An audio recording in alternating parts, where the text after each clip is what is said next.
Another woman is hoping to take legal action to try to change the law. We'll be discussing the issues around it, whether there are good reasons for the 10-year limit.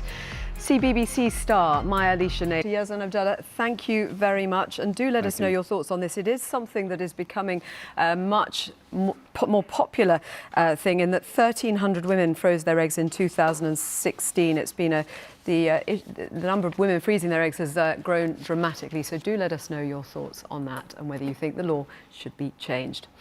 Still to come, after all the hype, same. Yes, I agree with protesting, but not like this. Redundant on Twitter says the climate change protesters are protesting in a country that is actively working on reducing our impact on climate change. And we actually have little impact on temperature changes globally. Graham on text, I'm 70 years old and live in Wiltshire. I'm fully behind what the climate change protesters are doing and hope to join them in London.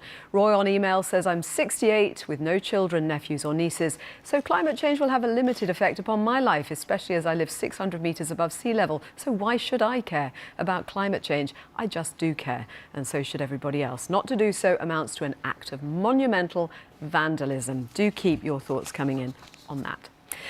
BBC star Maya Alicia Naylor has died suddenly at the age of 16. She appeared in the shows Millie in Between and Almost Never. The BBC website announced the news of her death, which happened 11 days ago, saying she was a much-loved part of the family. Tributes have been paid to the teenager on social media. It is claimed to have cost businesses in London an estimated £12 million. It's needed hundreds of officers to police it, and it has led to the arrests of more than 300 activists. But will Extinction Rebellion's efforts be in vain, or will it, as it aims to do, help to slow down climate change? Demonstrators from the environmental group continue to blockade roads at 4 iconic locations in the capital, transforming the sites into mini festivals and causing disruption. The Mayor Sadiq Khan has previously been supportive of the campaigners, but he criticised those yesterday who glued themselves to a train at Canary Wharf, expressing his anger at the disruption to public transport. This morning, 3 people have been charged in relation to that particular action. Our reporter Catherine Nye spent time with Extinction Rebellion ahead of the demonstrations. Well, the Environment Secretary Michael Gove was on the BBC's One Show last night, and he was asked whether he had sympathy for the Extinction Rebellion protesters.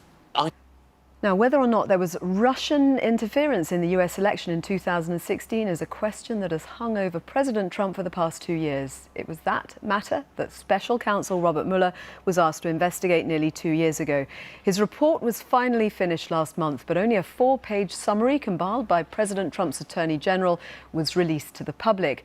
The president declared himself exonerated.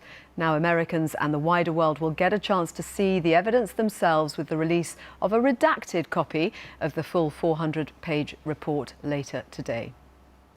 And Greg, thank you, Clodagh. You have the truth depending which side you're on. Greg, how important a moment is this for you? I think I think the real important moment was several weeks ago. Would do anything remotely that could be considered a cover-up. So I don't think there'll be any surprises today. And I think afterwards... Certainly going to happen, because it's expected that this week there will be a request for that to be given. And grand jury testimony must be redacted. I mean, these are just absolute facts. So I think the Democrats...